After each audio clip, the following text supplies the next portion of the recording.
नमस्कार मु कविता कविता रोषे को आपण मानक स्वागत जनाऊँगी। आज आम बनैबा खास्ता निमकी। यही निमकी को आपण गोटे मास जाए स्टोर करी रखी पारिबे। बिल्कुल भी खराब हेबनी, पूरा क्रिस्पी रहिबो। एइठी आपण देखि पारुथिबे निमकीर लेयर्स गुड़िक केते बढ़िया से खोलिछि। सेउटु आपण जानि पारुथिबे निमकी हमर केते क्रिस्पी आ खास्ता बनिछि। तो प्लीज पूरा वीडियो को आपण देखंतु। देखि सारिला परे जदि वीडियोटी पसंद आसुची लाइक और शेयर करदेवे। ता सहित जदि आपण मो चैनल रे नुआ अछंती ताहले चैनल को सब्सक्राइब करबा को बिल्कुल भी भूलिबेनी। तो खास्ता निमकी बनैबा पई प्रथमे हमको मैदा दरकार। एइठी गोटे बाउल रे मु 2 कप मैदा नैछि। ओजन रे जदि कहिबे 250 रु 300 ग्राम मैदा नैछि। 1.5 चामच कला जीरा नैछि। हाफ चामच लूण देइछि। आपण स्वाद अनुसार लूण पकाइबे। तो खास्ता देबा पई 3 रु 4 बड़ चामच रिफाइन तेल देइछि। आपण चाहिले घियो भी 4 बड़ चामच देई परिबे। घियो रे आउरी बहुत बढ़िया खास्ता बनिबो। तो तेल सहित आमे मैदा को एमती मिक्स करिबा। आपण चाहिले 2 हाथ रे मैदा को एमती मिक्स करि परिबे। जेहेतु मु कम क्वांटिटी रो मैदा नैछि सेति पई गोटे हाथ रे भल से मिक्स करि देबा।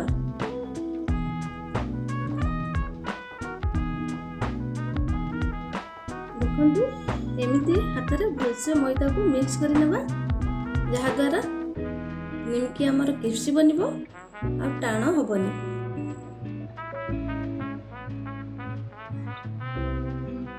आ जेते बेले देखिबे आपण एमिति मैदा को गोटे मुठा करिवे, सेटा पूरा भल से एमती बाइंड हो जाउथिबो। जानिबे जे मैदाटी बढ़िया से खास्ता बनि जाइछि।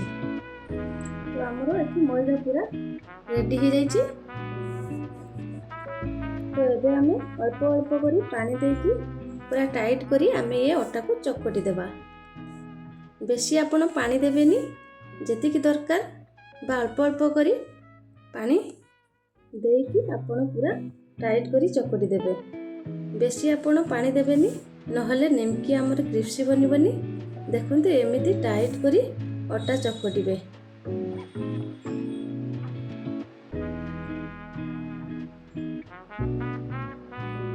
देखंतु एमिति टाइट करी चकटी नेबे।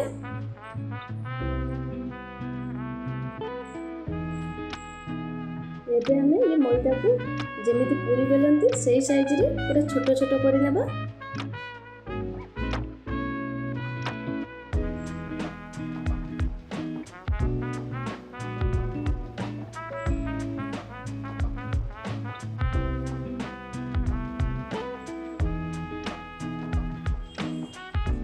देखंतु मु सबु मैदा को एमती छोट छोट गुला करि नैछि।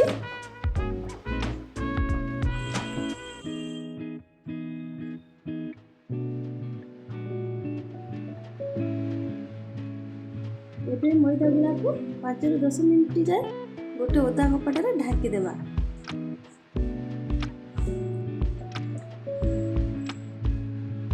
तापरे निमकी बनेबा पई चक्की बेलना बाड़ी आनिबा।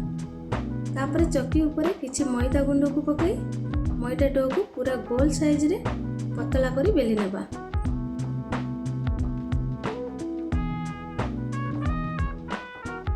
जेते पतला करी बेलिबे निमकी हमर सेते की क्रिस्पी बनिबो।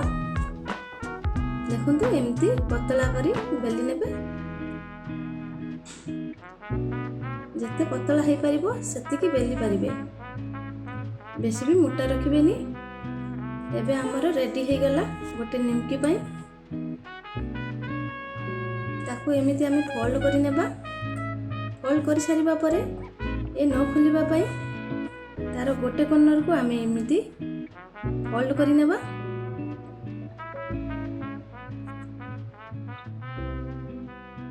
आपण देखि पारुथिबे हमर एठी गोटे निमकी रेडी हे गला। मु आ गोटे निमकी करि देखाउची। सही परि भाबरे आकु भी पतला करी पूरा बेली नेबे।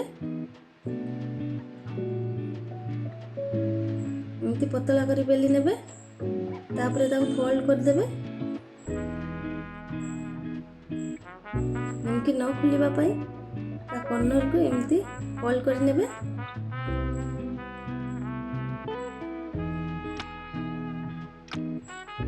ଏବେ ଏହିପରି ଭାବରେ ଆମେ ସବୁ ଗୁଡ଼ାକୁ ଏମିତି ବେଲି ନେବା।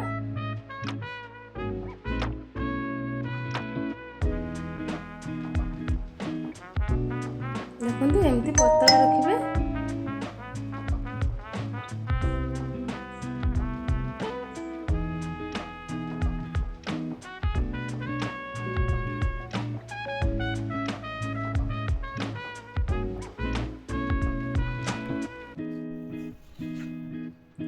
ଏବେ ସବୁ ନିମକି ଆମର ଏଠି ରେଡି ହେଇଗଲା।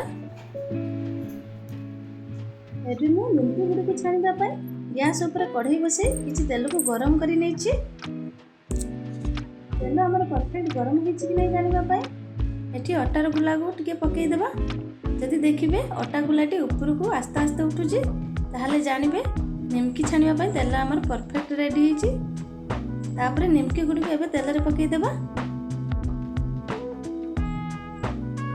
ଧ୍ୟାନ ରଖିବେ ଗ୍ୟାସ୍ ଫ୍ଲେମ୍କୁ ଲୋରେ ରଖିବେ, ଜମା ହାଇ କରିବେନି।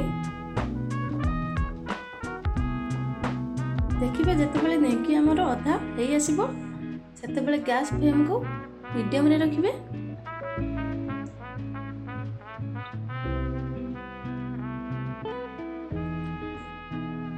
ଏବେ ଆମେ ନିମକି ଗୁଡ଼ିକୁ ଏପଟ ସେପଟ କରି ଉଲ୍ଟେଇ ନେବା। ଦେଖନ୍ତୁ ନିମକି ଗୁଡ଼ିକ ଆମର କେମିତି ଫୁଲିଛି।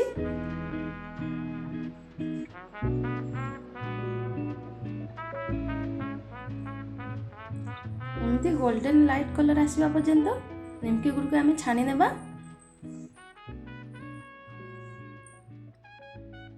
ଦେଖନ୍ତୁ ନିମକି ଆମର ଏଠି ହେଇ ଆସିଲାଣି।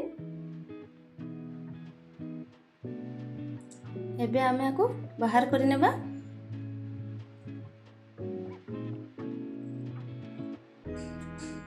ଦେଖନ୍ତୁ ନିମକିର ଲେୟାର୍ସ ଗୁଡ଼ିକ କେମିତି ଖୋଲିଛି।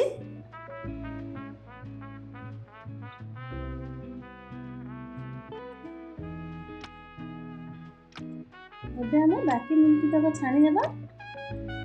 ଧ୍ୟାନ ରଖିବେ ତେଲ ଯଦି ଅଧିକ ଗରମ ହେଇଥିବ ତାହେଲେ ତେଲକୁ ଥଣ୍ଡା କରି ବାକି ନିମକି ତକ ପକାଇବେ।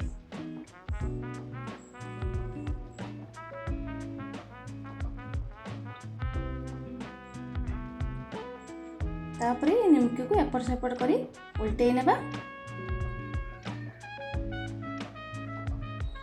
ଏବେ ଆମେ ନିମକିକୁ ଲାଇଟ୍ ଗୋଲ୍ଡେନ୍ କଲର୍ ଆସିବା ପର୍ଯ୍ୟନ୍ତ ଛାଣିବା।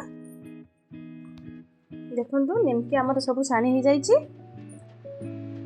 ତ ଆଶା କରୁଛି ଆଜିର ରେସିପି ଆପଣମାନଙ୍କୁ ପସନ୍ଦ ଆସିଥିବ। ଆଜି ପାଇଁ ରହୁଛି, ପୁଣି ଆସିବି ଆଉ ଗୋଟିଏ ନୂଆ ରେସିପି ସହିତ। ସେ ପର୍ଯ୍ୟନ୍ତ ରହିଲି। ନମସ୍କାର, ଜୟ ଜଗନ୍ନାଥ।